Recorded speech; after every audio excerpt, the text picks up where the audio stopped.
Well, we all know Hillary Clinton spent 3.5 hours with FBI investigators today in Washington, D.C. It's a meeting that's been weeks in the making as we wait to find out exactly what happened. Let's talk about what's next. Here to shed some light, E.J. Abt, a criminal defense attorney based in Atlanta. Thank you so much for joining us, sir. We appreciate it. Thanks for having me. Some of our viewers, of course, as we wait to find out exactly what the findings, the conclusions are, they want to know what is the possibility, what type of punishment could she be facing? What could happen next? Well, I think it's important to parse out the politics from the law. Right. If we just look at the law for a second and put the politics aside, there's really two statutes in play. There's the executive order that the Obama administration has on classified information, and separate from that, there's the Federal Records Act.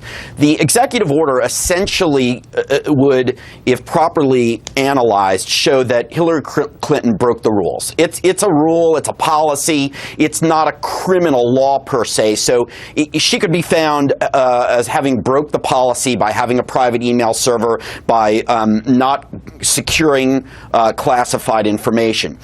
In terms of the Federal Records Act, there's got to be an intent to really leak or distort classified information in such a way that raises to the level of her intentionally breaking the law to disseminate classified information to parties that are not supposed to have it. So that becomes a very difficult thing for the FBI or any prosecutor to prove. Because even if you show she had her own email server, even if you show she mishandled emails, even if you show she wasn't taking proper precautions, it wasn't as though she intentionally leaked. That's what I was going to ask you. How do you prove intent? Emails. You're not going to, and so then you shift to the political reality. And the political reality is that no one in the Obama administration is going to indict Hillary Clinton. The FBI director reports to the Attorney General, who reports to the President. It's a non-starter. If someone other than Hillary Clinton were to become president, you might have an indictment, but I'm not sure it would stick. The best possible outcome would be if Hillary actually becomes president, then you might get an independent counsel appointed by Congress to investigate her and prosecute her. It's still going to have a tough time making it stick. It looks and feels and tastes a lot like Whitewater from a generation ago, but theoretically, if they can prove that she intentionally leaked classified information to parties that she knew did not have that clearance, she could be guilty of a federal felony and face, 20 or more years in prison. It's a serious criminal offense. I want to ask you a question because I have heard pundits make analogies, and they have said that this case, and they've drawn the analogy to General David Petraeus, of course, the former CIA director, who pleaded guilty last year to mishandling classified information. Do you think that's a fair analogy at all?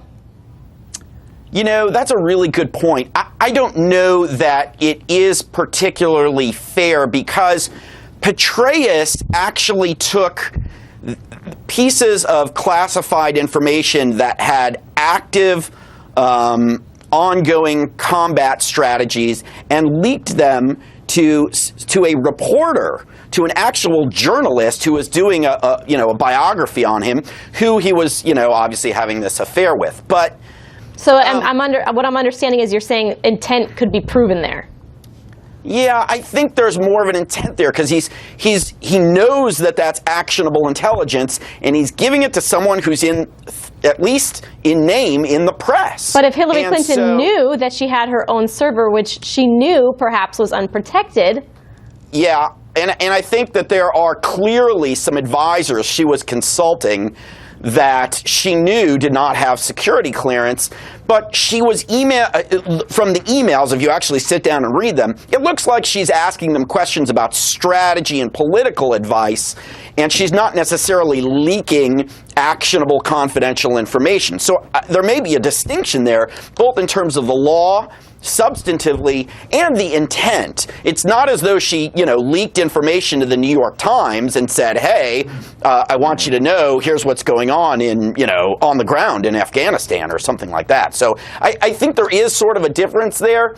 But again, if if we're really talking about fairness, maybe the best thing that could happen if she becomes president is an independent counsel gets appointed, let that person investigate, let that person use their prosecutorial discretion and decide, do we present this to a grand jury or do we not? Well, E.J. Abt, we could pick your brain all day. Thank you so much for joining us, sir. We very much appreciate it. Thanks for having me. Thanks. That's the legal